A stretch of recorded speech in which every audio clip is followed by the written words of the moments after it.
Assalamualaikum warahmatullahi wabarakatuh. Perkenalkan, nama saya Agli Yusuf Septiandi dari kelas Majawa 2B dengan NIM 232141030. Di sini saya akan menjelaskan masa pembinaan, pengembangan atau pembukaan hukum Islam.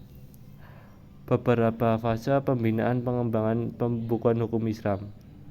Masa Rasulullah 610 Masehi sampai 632 Masehi.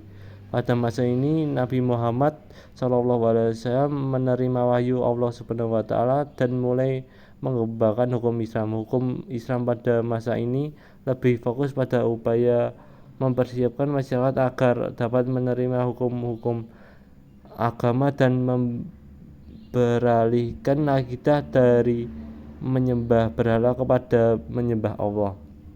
2. Masa sahabat Khulafaur Rasyidin dari abad 632 Masehi sampai 662 Masehi. Pada masa ini para sahabat Nabi Muhammad SAW seperti Abu Bakar, Umar, dan Utsman mengembangkan hukum Islam lebih lanjut. Mereka mengembangkan hukum Islam dengan berpedoman pada wahyu dan sunnah Nabi Muhammad SAW.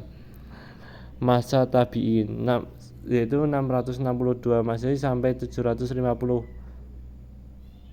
Masehi. Pada masa ini generasi setelah para sahabat Nabi Muhammad SAW seperti Abdullah bin Mas'ud dan Abdullah bin Abbas mengembangkan hukum Islam lebih lanjut. Mereka mengembangkan hukum Islam dengan berpedoman pada wahyu, sunnah, dan ijtihad.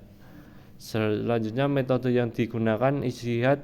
Ijtihad adalah proses berpikir dan berinisiatif untuk menyelesaikan masalah yang dihadapi umat Islam dengan berpedoman pada wahyu dan sunnah Nabi Muhammad.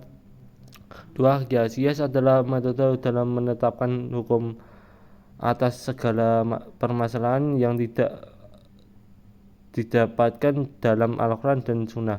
Qiyas melihat berbagai masalah yang timbul di era globalisasi dan teknologi modern. Selanjutnya, sumber hukum Islam yang digunakan Al-Quran. Al-Quran adalah kalam Allah yang diwahyukan kepada Nabi Muhammad SAW. Tulisannya berbahasa Arab dan dianggap sebagai sumber hukum Islam yang paling utama. 2. Hadis. Hadis adalah sabda, perbuatan, dan persetujuan Rasulullah Muhammad SAW yang dianggap sebagai sumber hukum Islam yang kedua sesudah Al-Quran. Hadis berfungsi sebagai penguat, sebagai pemberi keterangan, sebagai penaksis keumuman, dan membuat hukum baru yang ketentuannya tidak ada di dalam Al-Quran. Selanjutnya, ciri hukum Islam yang digunakan.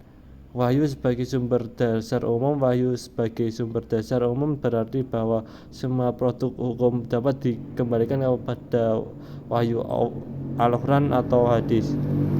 Ibadah dalam arti khusus dan umum. Ibadah dalam arti khusus dan umum berarti bahwa hukum Islam tidak hanya mengatur tingkah laku lahir manusia, tetapi juga perkembangan rohani yang berkaitan erat dengan iman atau akidah. Selanjutnya, struktur hukum Islam yang digunakan.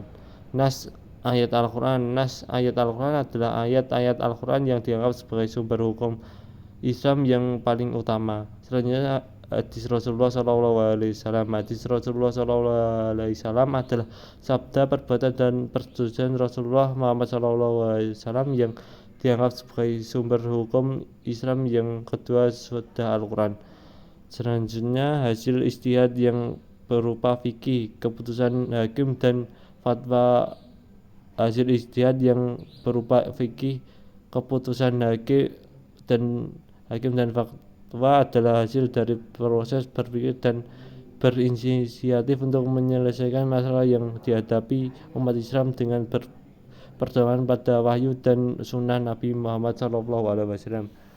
Cukup sekian penjelasan dari saya. Billahi taufik wal hidayah. Wassalamualaikum warahmatullahi wabarakatuh.